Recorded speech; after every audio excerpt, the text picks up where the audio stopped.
দিনটা পার হইলেই আমার ভাইরা পরশু থেকে তো আমরা রমজান মাস শুরু করব, কালকে থেকে আল্লাহ চাহে তো ইনশাআল্লাহ হয়তো তারাবি শুরু হয়ে যাবে। এ বন্ধু, খুশির এক মাত্রা নিয়া মুসলিম সম্প্রদায়ের জন্য, ঈমানওয়ালাদের জন্য, আমলওয়ালাদের জন্য আমার আল্লাহ 12টা মাসের মধ্যে সর্বশ্রেষ্ঠ মাস হিসাবে আমার আল্লাহ পবিত্র মাহে রমজান মাস বান্দার জন্য উপহার স্বরূপ একটা মাস বানাই পাঠাইছে। জোরে কন্যা সুবহানাল্লাহ। এজন্য আল্লাহ পাক বলেন, ইয়া আইয়ুহাল্লাযীনা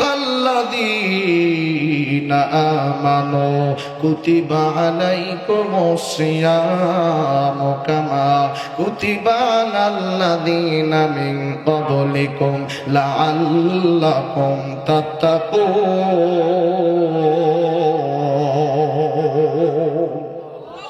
এত আস্তে আল্লাহু আকবার।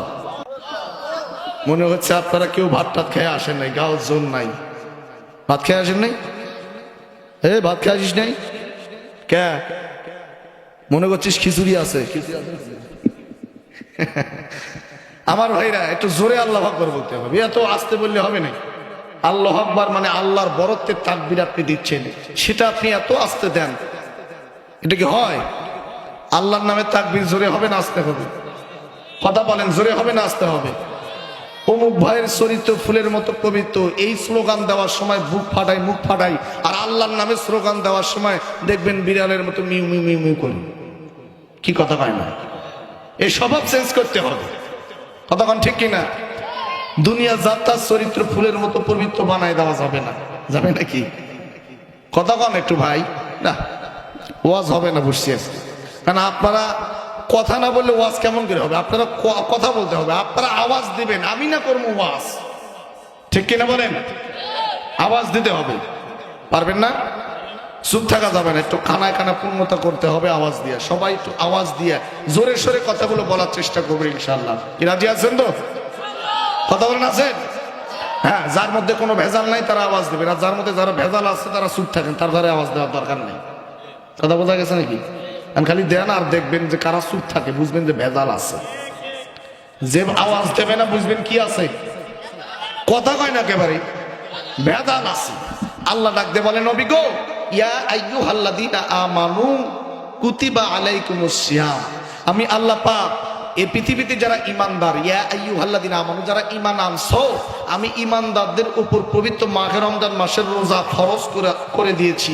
ফরজ করা হয়েছে তাদের উপর, যেমন ফরজ করা হয়েছিল পূর্ববর্তী যারা ছিল তাদের প্রতি যেমন ফরজ ছিল, বর্তমান তোমরা যারা আছো তোমাদের প্রতিও আমি আল্লাহ পবিত্র মাহে রমজান মাসের রোজাকে ফরজ করে দিয়েছি। জোরে কান সুবহানাল্লাহ। আমার ভাইরা বন্ধুরে, আল্লাহ রাব্বুল আলামিন পবিত্র মাহে রমজান মাসে রমজান মাস ফরজ করে দিয়েছে। আমাদের পূর্ববর্তী যারা ছিল তাদের প্রতিও আল্লাহ এই রমজান মাসে রোজা ফরজ করেছে। বাবাজি, ইতিহাস যখন পড়তে যাবেন তখন দেখবেন হযরত আদম আলাইহিস সালাতু ওয়াস সালামের জামানাত উনিও রোজা ছিলেন। এক নাগালে আমার ভাইরা, আদম নবী পয়গম্বর যখন শয়তানের ধোঁকায় পড়িয়া, শয়তানের ওয়াসওয়াসায় পড়িয়া যখন বাজান ভুল করে ফেললো, যখন গুনাহ করে ফেললো, আল্লাহ রাব্বুল আলামিন তখন জান্নাত থেকে দুনিয়াতে নামাই দিল। আদম নবী পয়গম্বর দুনিয়ার জমিনে আসার পরে আমার ভাইরা 30 দিন রোজা রাখছে। রোজা রেখে রেখে আল্লাহর দরবারে কেঁদেছে, দোয়া করেছে। আর এই 30টা রোজাকে বলা হয়, কেউ বলে শুকরিয়ার রোজা, আবার কোন কোন মুফাসসিরগণ বলে তাওবার রোজা। তবে যেই রোজা হোক না কেন, আদম নবীর সময়ও আমার ভাইরা তাও রোজা ছিল, রোজার বিধান ছিল। এরপরে মুসা পয়গম্বর রোজা রেখেছে। আরে বন্ধু, মুসা পয়গম্বর তুর পাহাড়ের উপর উঠিয়া এক নাগালে 30টা রোজা রাখছে। আর বাজান পরবর্তীতে 10টা রোজা প্লাস করে 40টা রোজা রাখছে। জাতির পিতা হযরত ইব্রাহিম পয়গম্বর রোজা রাখছে। আমার আপনার নবীজি, আমার ভাইরা, আমার বন্ধুগণ, বিশ্ব নবী যখন হিজরত করে মদিনায় চলে গেলেন, মদিনায় যাওয়ার পরে মদিনার ইহুদিদের দিকে নজর দিয়ে দেখে 10ই মুহররম আসলে তারা এই দিনটা রোজা রাখতো। আল্লাহর নবী ডাক দিয়ে বলল, আরে ইহুদি ভাইরা, তোমরা এই দিনটা আসলে কেন রোজা রাখো? ইহুদিদের মধ্যে একজন বলল, নবী গো, আমরা এই দিনটা রোজা রাখার কারণ হলো আমরা আমাদের পূর্ববর্তী ইতিহাস সম্পর্কে অবগত আছি। যেই দিন ফেরাউন, স্বৈরাচার ফেরাউন, অবৈধ সরকার ফেরাউন, জুলুম অত্যাচারী ফেরাউন মুসা নবী পয়গম্বরকে যেদিন আক্রমণ করলো, অ্যাটাক করলো দলমত নিয়া, মুসা নবীকে হত্যা করার যখন তারা চক্রান্ত করলো, মুসা নবীর সমস্ত উম্মতদেরকে দুনিয়া থেকে সরাই দেওয়ার চক্রান্ত করলো। আবার আল্লাহ কুদরতি ভাবে ফেরাউনকে তার সমস্ত শক্তিকে তছনছ করে দিয়া, ধ্বংস করে দিয়া, নিন্দদের মধ্যে আমার আল্লাহ সুবায়া তারে মারিয়া মুসা নবীর উম্মতকে আল্লাহ যেভাবে হেফাজত করছে, আমরা এই শুকরিয়া স্বরূপ, মুসার ওপর শুকরিয়া স্বরূপ আমরা এই দিনটার মধ্যে রোজা রাখি। আল্লাহ নবী ডাক দিয়ে বলল, সাহাবী, মুসা নবী পয়গম্বরের ইহুদি থেকে তো আমরা বেশি হকদার। আর সাহাবী, শুনে নাও, আমি যদি বেঁচে থাকি আগামী বছর আমরাও রোজা রাখবো। তবে একটা রোজা নয়, আমরা এই 10 তারিখের আগে এবং পরে আরেকটা রোজা মিলে 2টা রোজা করবো। জোরে কান সুবহানাল্লাহ। তখনকার সময় এই রমজান মাসের রোজা ফরজ হওয়ার পূর্বে সেই রোজাটাই ছিল ফরজ রোজা, কিন্তু পরবর্তীতে আবার আল্লাহ পাক যখন রোজার বিধান নাজিল করলো, বন্ধু 622 খ্রিস্টাব্দে মতান্তরে 624 খ্রিস্টাব্দে আমার ভাইরা, আমার বন্ধুগণ, পবিত্র রমজান মাসের রোজা যখন ফরজ বিধান নাজিল হলো, রমজান মাসের রোজা ফরজ হলেও তখন সবার উপর বাধ্যতামূলক ছিল না। কেউ হয়তো রোজা রাখতো, কেউ আবার রাখতো না, কেউ আবার একদিন রাখতো, আরেকদিন রাখতো না।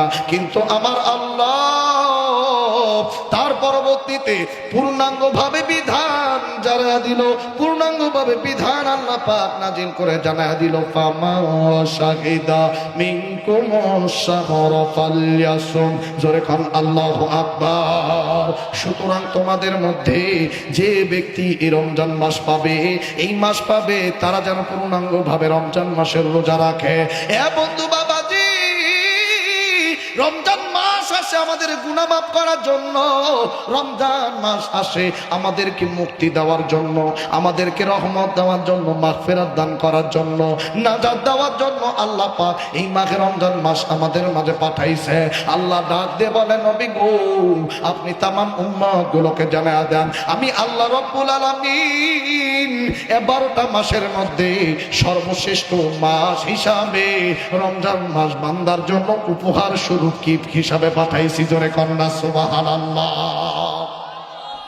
আল্লাহর নবী, বিশ্ব নবী হাদিসের মধ্যে বর্ণনা করে বলেন, মাহে রমজান মাস আসার প্রায় 2 মাস পূর্বে আল্লাহর নবীজি রমজান মাসের প্রস্তুতি গ্রহণ করতেন। কয় মাস আগে? কথা কয় না। 2 মাস আগে আল্লাহর নবীজি রমজান মাসের প্রস্তুতি গ্রহণ করত।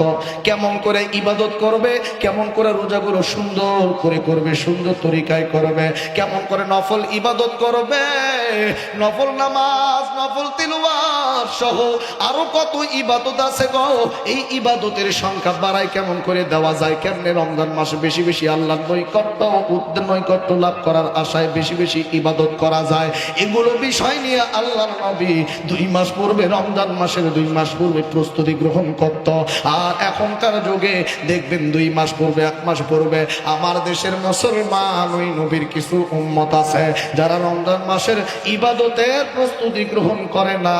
তারা দেখবেন রমজান মাসে কেমন করে ব্যবসা বেশি করা যায় এই প্রস্তুতি গ্রহণ করে। কথা বলেন ঠিক কিনা?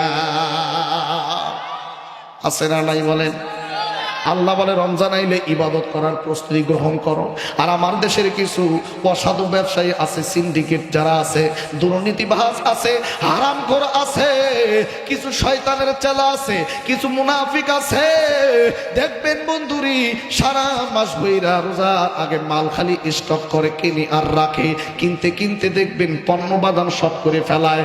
আর যখন পণ্য সদ হইয়া যায়, রমজান মাস যখন শুরু হয়, ওই রকম ওই জিনিসটার যে দামে কেনা তার থেকে 3 গুণ দাম বাড়ায়া দিয়া ব্যবসা করে। এরকম অসাধু ব্যবসায়ী আছে না নাই? আছে না নাই? অসাধু ব্যবসায়ী অন্য অন্য দেশে রমজান মাস আসলে পণ্যের দাম কমাই দেয়, ঠিক কিনা? অন্যান্য মুসলিম দেশগুলো তারা চিন্তা করে, ব্যবসায়ীদার রাজি না, রমজান মাস ইবাদতের মাস, ধনী গরিব, ধনীরা তো ভালো ভালো খাইবো, ইবাদত করব, গরিবরাও যাইতে খাইতে পারে, ভালোটা খাইতে পারে, ইবাদত বেশি করতে পারে, এই জন্য তারা পণ্যের দাম কমায় দেয়, চেষ্টা করে মানব সেবা করার। আর আমার দেশের কি ইমানদার, এরা দেখবেন রমজান 12-11টা মাসে জানা ব্যবসা করে, তার থেকে ডাবল 3 ডাবল ব্যবসা করে রমজান মাসে। কথা কন ঠিক কিনা? দুঃখজনিত বিষয়, আফসোস লাগে, দুঃখ লাগে। এই জন্য দেখবেন বিভিন্ন বিদেশি দেশগুলোর মধ্যে আল্লাহর রহমত বর্ষিত হয়। কথা বলেন ঠিক কিনা? কথা কয় না হয়? এদিকে নজর দেন, বিভিন্ন বিদেশি দেশগুলোর মধ্যে দেখবেন আল্লাহ তাআলার রহমত বর্ষিত হয়, আর আমার দেশে দেখবেন 12 মাসে খালি গজব বর্ষিত হয়। কথা কন, কথা কন। আছে আছে, সব থেকে বড় গজব কি? বিদেশিদের দেশগুলোর মধ্যে শান্তি আছে, আর আমার সোনার বাংলাদেশে শান্তি নাই। কথা কয় না কে? সব থেকে আল্লাহ তাআলার বড় নিয়ামত হচ্ছে শান্তি। বড় নিয়ামত কি? এই শান্তি আজকে আছে? কথা কয় না? আছে। চুরি, ডাকাতি, জেনা, ব্যভিচার, অত্যাচার, ধর্ষণ, চাঁদাবাজ, দুর্নীতি সবকিছু দিনকে দিন বেড়েই চলছে। কথা কন না কে আপনারা? বড় আফসোস লাগে, দুঃখ লাগে। কোন সময় কোন জায়গায় আমরা যাচ্ছি, কোন পথে হাঁটতেছি ভেবে চিনতে পারতেছি না। দিন দিন ধর্ষক বাড়তেছে, চাঁদাবাজ বাড়তেছে, ডাকাত বাড়তেছে, ছিনতাইকারী বাড়তেছে। আমার বড় দুঃখ লাগে, কষ্ট লাগে। এই 4-5 দিন পূর্বে আমি নিজেও ডাকাতের কবলে পড়ছিলাম। বগুড়া মাহফিল শেষ করে আসতেছি, ধনুট রোডে আসতেছি, হঠাৎ করে মাহফিলের এরিয়া পার হই নেই, তাতেই আটকাই দিল গাছের গুল ফালায়া। আমি নিজে ড্রাইভ করতেছিলাম গাড়ি, তো আটকানোর পরে বললাম, ভাই আমি আপনাদের এলাকার 3 দিন ব্যাপী যে মাহফিল হচ্ছে, এই মাহফিলের 2য় দিনের প্রধান বক্তা। আগামীকালকেও তো মাহফিল আছে, রফিকুল ইসলাম মাদানী 3য় দিন, আমি 2য় দিন ছিলাম। তা আপনাদের মাহফিলের এরিয়া এখনো পার হই নাই, এখনো আপনাদের সমাজের মধ্যে আসি। তাতে যদি আপনারা আমাকে সাইজ করেন, সব হয়তো নিয়ে যাবেন, কিন্তু আপনারা তো আপনাদের এলাকাটার বদনাম করবেন। কারণ আমি তো একজন মিডিয়া ব্যক্তিত্ব, আমি আগামীকাল দেখা যাচ্ছে আপনাদের ধনুটের একটা বদনাম সরে যাবে। আর আমি যতদূর জানি, ডাকাতরা ওরা অন্ততপক্ষে যত ডাকাতি করুক, নিজের এলাকাটা ওরা ঠিক রাখে। কি কথা বলেন, ঠিক কিনা? আপনারা দেখেন, কোন ডাকাত তার নিজের এলাকার উপর অত্যাচার করে না, ডাকাতি করে না, যা করে ফাঁকে করে। তো আপনারা যদি আজকে আপনাদের নিজের এলাকারই অবস্থা করেন, তো কেমনে হবে? অনেক হাদিস কলমা পড়িয়া, অনেক কিছু বলে কোন রকম পার পাইছি, কিন্তু প্রতিটা দিন এইভাবে চলছে ডাকাতি, ছিনতাইকারী, মানুষের আজ জানমালের নিরাপত্তা নাই। আমি একটা কথা আজকে খুবই দুঃখজনিত বিষয়, দুঃখজনিত কণ্ঠে একটা কথা বলতে চাই। এই দেশে বিগত 16-17 বছরে যে জুলুম, অত্যাচারের স্বৈরাচার ছিল, যারা ছাত্রদের বিপ্লব ঘটানোর মাধ্যমে রক্ত, তাজা প্রাণ দেওয়ার বিনিময়ে যারা এই স্বৈরাচার মুক্ত দেশ গড়ে দেশকে একটা অভ্যন্তরী সরকার, একটা দেশের অভ্যন্তরী সরকার আমার ভাইরা উপদেষ্টাদের হাতে এই দেশটাকে দিল, যাতে করে আপনারা দেশটাকে শান্ত করে মানুষের অধিকার, মানুষের হক এ সম্পর্কে মানুষকে বুঝিয়ে দিয়া একটা সুষ্ঠু নির্বাচনের মাধ্যমে গণতান্ত্রিক একটা সরকার যাতে আপনারা প্রতিষ্ঠিত করতে পারেন, এই বিষয়ের উপর ভিত্তি করে এই দেশের বিপ্লবী ছাত্র জনতারা আপনাদেরকে ক্ষমতা দিল। কিন্তু আপনারা কিসের গতিতে বসে আছেন, কি কাজ করছেন, আর কি সংস্কার করছেন? বিগত 6টা-7টা মাস চলে গেল, এখনো পর্যন্ত এই দেশের জান এবং মাল, জনগণের জান এবং মালের নিরাপত্তা এই 6টা মাসে আপনারা দিতে পারেন নাই। কিসের সংস্কার আপনারা করছেন? জবাব চাই, কথা বলেন ঠিক কিনা? আমরা তো আপনাদেরকে রং তামাশা, সার্কাস দেখানোর জন্য গদিতে বসাই নাই। কথা বলেন না কেন? স্বরাষ্ট্র যে উপদেষ্টা আছেন, এনাকে বলবো, কাজ জানলে, কাজ করার মতো হলে করেন, গদিতে বসেন, কাজ করেন। আর যদি কাজ না করতে পারেন, সুসম্মানে বিদায় হন। না হলে যেমন স্বৈরাচারকে যেমন পালাই যাইতে বাধ্য করছে, আপনার গদিতে লাথি মেরে এই দেশের জনগণ আপনাকে নামাতে 3 ঘন্টা সময়ও লাগবে না। কথা বলেন ঠিক কিনা?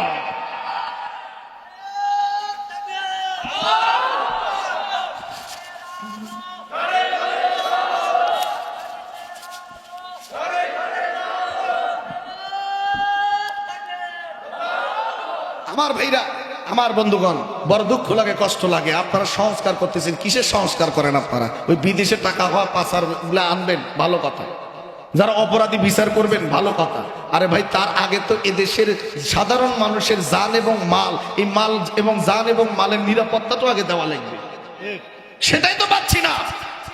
দিন দুপুরে ছিনতাই, ধর্ষক, চলন্ত বাসের মধ্যে ধর্ষণ করতেছে পুলিশ প্রশাসন, ওরে সর্বনাশ, এরা তো আরো একেবারে জামাই, কথা বুঝেন নেই, এরা তো আরেক জামাই, হাও কয় না নাও কয় না, মাথাও নাড়ে না, যাই যেটা ভাই যেভাবে করে করে করুক, কিচ্ছু বলছে না, সুস্বাদু।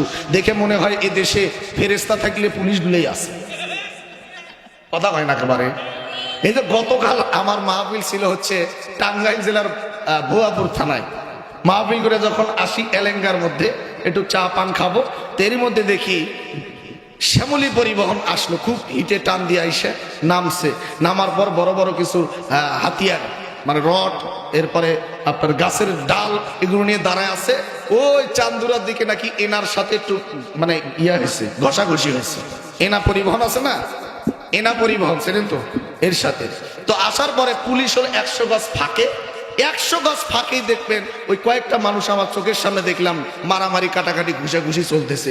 পুলিশ 8-10 জন দাঁড় হয়ে আছে, কিন্তু ওখানে যাচ্ছে না, খালি ওই যে এগুলো লাইট আছে না, কি লাইট মারে একদম টার্গেট লাইট, সবুজ সবুজ কালার, ওই যে ট্রাফিকের কাছে থাকে, বুঝলেন না, ওই লাইট মারতেছে, মানে ওই লাইট দিয়ে ওদের মারামারি থামাবে, লাইট দিয়ে এরকম বুঝাচ্ছে এই মারামারি করিস না।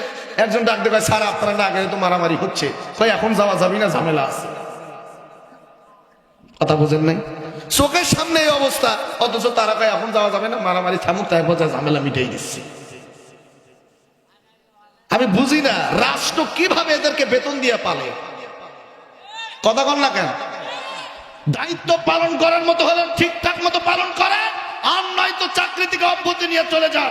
আপনাদের থেকে অনেক যোগ্য ব্যক্তিরা সিরিয়াল ধরে আছে, জনগণের ট্যাক্সের টাকার বেতন খায়া জনগণের সাথে গাদ্দারি করবে, জনগণ মেনে নেবে না, কথা বলেন ঠিক কিনা? সাবধান হয়ে যান।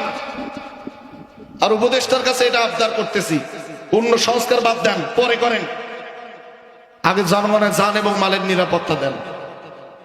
ভাই আপনারা কথা বলেন না, জনগণের জান এবং মালের নিরাপত্তা দেন, তারপর অন্য সংস্কার। কোন দিন নির্বাচন দিবেন, আগে স্থানীয় না জাতীয় না সংসদ, কোনটা কখন দিবেন, এগুলা নিয়ে আমাদের মাথা ব্যথা নাই। আমরা দিন মজুর, দিন খাটি, দিন খাই, আমাদের এগুলা নিয়ে চিন্তা ভাবনা নাই, কি করে করুক যায়। কিন্তু আমরা এটা দাবি জানাচ্ছি, আর এটা আমরা অ্যাকশন, ডাইরেক্ট অ্যাকশন বলছি, যে আমাদের জান এবং মালের নিরাপত্তা আপনাদের দেওয়া লাগবে, হয় দিতে পারলে দেন, না সুসম্মানের ত্যাগ করেন।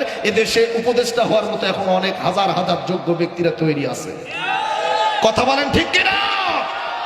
সাবধান, এই রমজান মাস অসাধু ব্যবসায়ী যারা, তাদের কালো হাত ভেঙে দিন, কি ঠিক কিনা বলেন? রোজা হলো কালকে থেকে, আজকে শুনলাম ডিম কি বলে লেবুর হালি নাকি 60 টাকা 70 টাকা 80 টাকা উঠছে, যেখানে গত 2 দিন পূর্বে 20 টাকা হালিতেও লেবু নেয় না, হুট করে একদিনের মধ্যে 60 টাকা 70 টাকা উঠে যায়, কথা বলেন না কেন? আমার মনে হয় যেহেতু পুলিশ প্রশাসন তো আর কাজ করতেছে না, এই জন্য জনগণ একজোট হইয়া এরা যদি সিদ্ধান্ত নিত যে আমার এলাকায় এলাকা ভিত্তিক যদি কোনো সিন্ডিকেট, কোনো অসাধু ব্যবসায়ী যদি হুট করে রমজান মাস পায় পণ্যের দাম বাড়ায় দেয়, একটাকে ধরে যদি গাছের সাথে বেঁধে পিটান যাইতো, বাকি সিন্ডিকেট খোরগুলো সব ভালো হয়ে যাইতো, কথা বলেন ঠিক কিনা? ফাইজলামের একটা লিমিট থাকা দরকার। রমজান মাস আসলে কি হয়ে যায় যে দাম হুট করে বেড়ে গেল, কি হয়ে যায়? সাবধান হন, মাহে রমজান মাস ইবাদতের মাস। রাসূল বলেছেন কোন ব্যবসায়ী ভাই যদি রমজান মাসেও যদি সীমিত আকারে মানব যাতে কষ্ট না পায়, মানুষ যাতে কষ্ট না পায়, এই সীমিতর মধ্যেও ব্যবসা করে, ওই ব্যবসাটাও তার জন্য আল্লাহ তাআলার কাছে একটা ইবাদতের সওয়াব হিসাবে তারা আমলনামায় জারি হয়ে যায়। সৎ পথের ব্যবসায়ী, সৎ ব্যবসায়ী যারা, আল্লাহ রাসূল বলেন একজন সৎ ব্যবসায়ী কিয়ামতের ময়দানে শহীদের মর্যাদা নিয়ে আল্লাহর জান্নাতে প্রবেশ করবে, বলি সুবহানাল্লাহ। একজন সত্যবাদী ব্যবসায়ী, কি ব্যবসায়ী, কথা বলেন, কি ব্যবসায়ী? সত্যবাদী ব্যবসায়ী। অথচ আমরা রমজান মাস আসলে পাগল হয়ে যাই। রাসূল বলেছেন আমি 2 মাস আগ থেকে রমজান মাসের প্রস্তুতি গ্রহণ করতাম। কয় মাস আগ থেকে? জোরে কর না ভাই, কয় মাস? 2 মাস আগ থেকে আল্লাহর নবীজি মাহে রমজান মাসের প্রস্তুতি গ্রহণ করতো বাবাজি। শুধু তাই নয়, আল্লাহর নবী ডাক দিয়ে বলল, অন্য অন্য মাসে তোমরা যা ইবাদত করো, রমজান মাসে তোমরা যদি সে ইবাদত করো, যেমন অন্য মাসে যদি কেউ 2 রাকাত নফল নামাজ পড়ে, আল্লাহর নবী বলে রমজান মাসে ওই 2 রাকাত নফল নামাজ অন্য মাসের ফরজ সমতুল্য সওয়াব জারি করে দেওয়া হয়। আর একটু জোরে বলেন না সুবহানাল্লাহ। আল্লাহর নবী বলেন, কোন উম্মাত যদি আমার রমজান মাসে যদি 30টা তারাবি যদি ঠিকঠাক মতো আদায় করে, 30টা রোজা যদি কেউ করে এবং 30টা তারাবি যদি ঠিকঠাক মতো আদায় করে, পরে আল্লাহর নবী বলে ওই ব্যক্তির জীবনের সমস্ত গুনাহগুলো আল্লাহ তাআলা মাফ করে দেয়। আল্লাহর নবী বলল, রমজান মাস আসার পূর্বে তোমরা নিয়ত করো যে আল্লাহ যদি বাঁচায় রাখে আমি রোজা রাখবো। আল্লাহর নবী বলল, নিয়ত করো, ওগো আল্লাহ রমজান মাস শুরু হচ্ছে, আমি নিয়ত করলাম এবার রমজান মাসের সমস্ত রোজাগুলো আমি আদায় করব। এইভাবে নিয়ত করার কথা হাদিসে আসছে। আর আমার দেশের মানুষ আছে রমজান মাসের পূর্বে জিগাইবেন ভাই রোজা রাখবেন, তখন সে উত্তর দেয় শরীরে যে গতি পাই কি না পাই। কি কথা হয় না ভাই? শরীরে যে গতি রোজা রাখতে পাই কি না পাই, মানে আগেই নিয়ত কি ঝামেলা আছে না নাই? নবীজি বলেন, কোন ব্যক্তি যদি রমজান মাস আসার পূর্বে যদি রমজান মাসের নিয়ত করে যে আমি রোজা রাখবো, ওই ব্যক্তি যদি রমজান মাস আসার পূর্বে যদি তার মৃত্যু চলে আসে, মওত চলে আসে, আরে বন্ধু রে, আল্লাহর নবী বলেন 50 বছর 60 বছর হায়াত পাইছো, 50-60 বছরের রোজা রাখছো, নামাজ পড়ছো, কবুল হয়েছে কি হয় নাই এমন কোন গ্যারান্টি কেউ দিতে পারবে? কেউ দিতে পারবে না। কিন্তু তুমি যে নিয়ত করেছ আমি রমজান মাসে রোজা রাখবো, কিন্তু তার পূর্বেই তো মারা গেলেন, রমজানের রোজা আপনি রাখতে পারলেন না। আল্লাহর নবী বলেন নিয়ত করার কারণে আল্লাহ রাব্বুল আলামিন ওই 30টা রোজার পূর্ণাঙ্গ কবুল হওয়া সওয়াব আপনার আমলনামায় আল্লাহ পাক জারি করে দিবে। এই জন্য নিয়ত করতে হবে আমরা রোজা রাখবো 30টা, আমরা রোজা রাখবো, তারাবি পড়বো, ইফতার করবো, সাহরি করবো। আর বন্ধু মাহে রমজান মাস সেও ফেউ করে ছেড়ে দিবেন না। আল্লাহ নবীজি একদিন পবিত্র মাহে রমজান মাসের শেষের দিকে মসজিদে নববীতে জুমার দিনে জুমার খুতবা দেওয়ার জন্য মসজিদের মেহরাবের উপর যখন উঠবেন, প্রথম একটা পা উঠাই দিছে, কিন্তু নবীজি কোনো কথা বলে না, হঠাৎ করে মুখ দিয়ে বলে আমিন। আবার আরেকটা সিঁড়িতে পা উঠাইছে, তখন আবার কোনো কথা বলে না, ডাইরেক্ট বললো আমিন। তৃতীয়বার যখন পা উঠাইছে আবার বলে আমিন। একজন সাহাবী নবীকে ডাক দিয়ে বলল, নবী গো আপনি মসজিদের ভিতরে প্রবেশ করলেন, আপনি কোনো কথা বললেন না, কিছু বললেন না, কিন্তু ডাইরেক্ট 3 বার আমিন বললেন, এর কারণটা কি? আল্লাহর নবীজি ডাক দিয়ে বলল, সাহাবী ও প্রাণের সাহাবীরা শোনো শোনো, আমি যখন প্রথম সিঁড়িতে পা দেই তখন জিবরাইল আমার কাছে এসে কানে কানে বলে, নবী গো ওই ব্যক্তি ধ্বংস হোক, ওই ব্যক্তি ধ্বংস হইয়া যাক যারা বৃদ্ধ পিতামাতা পাইল কিন্তু পিতামাতার সেবা করলো না, সেবা করতে পারলো না, তারা ধ্বংস হোক। আমি নবী তাদের সঙ্গে সুর মিলিয়ে বলেছিলাম আমিন। দ্বিতীয় যখন আমিন বলছি তার পূর্বে জিবরাইল আমার কানে কানে বলে, ওই ব্যক্তিটা ধ্বংস হইয়া যাক যেই ব্যক্তি রমজান মাস পাইল নিজের গুনাহ মাফ করাইতে পারলো না, তারা ধ্বংস হোক। আমি নবী বলেছিলাম আমিন। 3 নাম্বার ওই ব্যক্তিটা ধ্বংস হইয়া যাক যেই ব্যক্তি